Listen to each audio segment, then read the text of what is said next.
یونان کشتی حادثہ 300 کے قریب پاکستانی نوجوانوں کی زندگیاں نگل گیا، لیکن پورا پاکستان ابھی تک خاموش ہے۔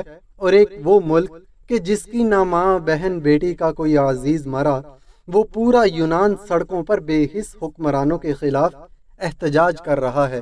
ناظرین گرامی، ماؤں کے لال بہتر مستقبل کے خواب سجائے تقریباً 23 لاکھ روپے فی کس ایجنٹ کو دے کر یورپ کے سفر پر روانہ ہوئے۔ رخصت ہوتے وقت سب نے اپنی ماؤں، بہنوں اور بیوی بچوں کو حوصلہ دیا ہوگا کہ ماں بہت جلد گھر کے حالات اچھے ہو جائیں گے، بہن کی شادی دھوم دھام سے کریں گے، سارا قرضہ چکا دوں گا، بھائی کو اچھی تعلیم دلاؤں گا، بیوی کو کہا ہوگا پریشان نہ ہونا، بچوں کا خیال رکھنا، جلد تم سب کو بلا لوں گا، مکان بھی بن جائے گا اور بچوں کو اچھے اسکولوں میں تعلیم دلائیں گے، بہن کو کہا ہوگا کہ اچھے دن آنے والے ہیں، تم کو سب کچھ لے کر دوں گا، وغیرہ وغیرہ۔ مگر جانے والے مسافر کو کیا پتا تھا کہ سب خواب خواب ہی رہیں گے اور سب کو رلا دو گے۔ ماں تمہاری راہیں تکتے تکتے دنیا ہی چھوڑ جائے گی، اور بہنیں، بیوی بچے جیتے جی مر جائیں گے۔ کاش ایسا نہ ہوتا، ویسا نہ ہوتا، مگر رب العزت کو یہی منظور تھا، وقت آ چکا تھا، ہمیشہ رہنے والی زندگی انتظار میں تھی۔ صدقے دل سے دعا ہے کہ سب کی لاشیں مل جائیں تاکہ لواحقین کو کبھی نہ ختم ہونے والا انتظار نہ کرنا پڑے۔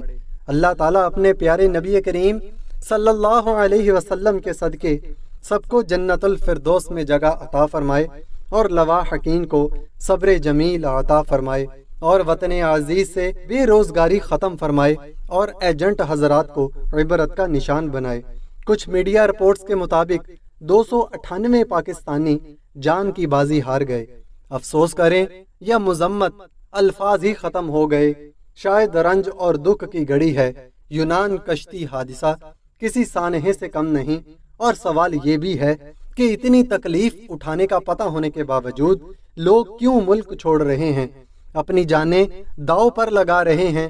یونان کشتی حادثہ میں 300 پاکستانی سوار تھے، جس میں صرف 12 لوگوں کی جان بچائی گئی، دوسرے ابھی تک لاپتہ ہیں یا جاں بحق ہو چکے ہیں۔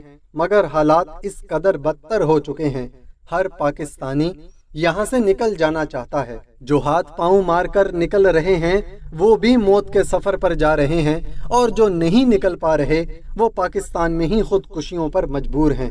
اور ہاں، آئندہ 6 ماہ یا 1 سال بعد حالات بہت خراب ہوتے ہوئے دکھائی دے رہے ہیں۔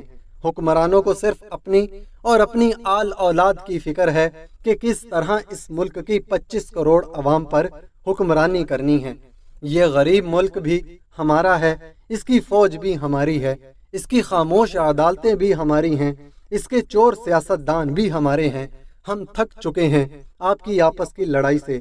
آپ کے 70 سال کھانے سے یہ ملک اتنا زیادہ تباہ نہیں ہوا جتنا اس 2 سال کی لڑائی سے ہوا ہے۔ خدارا، ہمیں آپ کا کھاتے رہنا منظور ہے۔ ہم ہار چکے، لڑائی ختم کریں۔ ہمیں عظیم ملک یا عظیم قوم نہیں بننا۔ آپ جتنا چاہے کھا لیں، ہمیں کچھ نہیں ہوگا، لیکن آپ کی اس لڑائی سے ہر بندہ اس ملک میں زندہ لاش بنا دیا ہے۔ ہمیں آپ کا لڑنا نہیں منظور، مل کے کھائیں، رج کے کھائیں۔ ناظرین گرامی، یونان کشتی حادثہ کے لاپتہ افراد کے لیے دعا ہے کہ وہ سلامت ہوں، اور جو چل بسے اللہ انہیں جنت الفردوس میں اعلیٰ مقام عطا فرمائے، اور ان کے والدین کو زندگی بھر یاد رہنے والا یہ زخم برداشت کرنے کی ہمت نصیب کرے۔ کھوئے رٹا کے متعدد گھرانوں میں کوہرام برپا ہے، بالخصوص بنڈلی گاؤں کے بے شمار نوجوان لاپتہ ہیں۔ اللہ ان تمام گھروں کو اپنے پیاروں کے حوالے سے کسی بھی بری خبر سے محفوظ رکھے۔ یونان کشتی حادثہ بہت غمگین خبر اور بڑا المیہ ہے۔ ڈنکی سے بیرون ممالک میں جانا بہت خطرناک ہے۔ یونان کشتی حادثہ میں 310 پاکستانی سوار تھے۔ غیر قانونی طریقے سے نوجوان مستقبل کے خواب سجائے یوں بے وجہ موت کی آغوش میں چلے گئے۔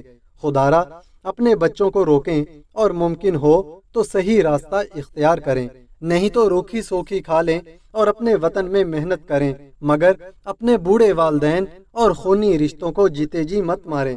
اللہ پاک حادثے میں جاں بحق ہونے والوں کی مغفرت فرمائے، اور لواحقین کو صبر جمیل عطا فرمائے، آمین۔ ناظرین گرامی، اگر یہ ویڈیو آپ کو اچھی لگی تو ویڈیو کو لائک کریں، چینل کو سبسکرائب کریں تاکہ ہم مزید اس طرح کی ویڈیوز آپ کے لیے لاتے رہیں۔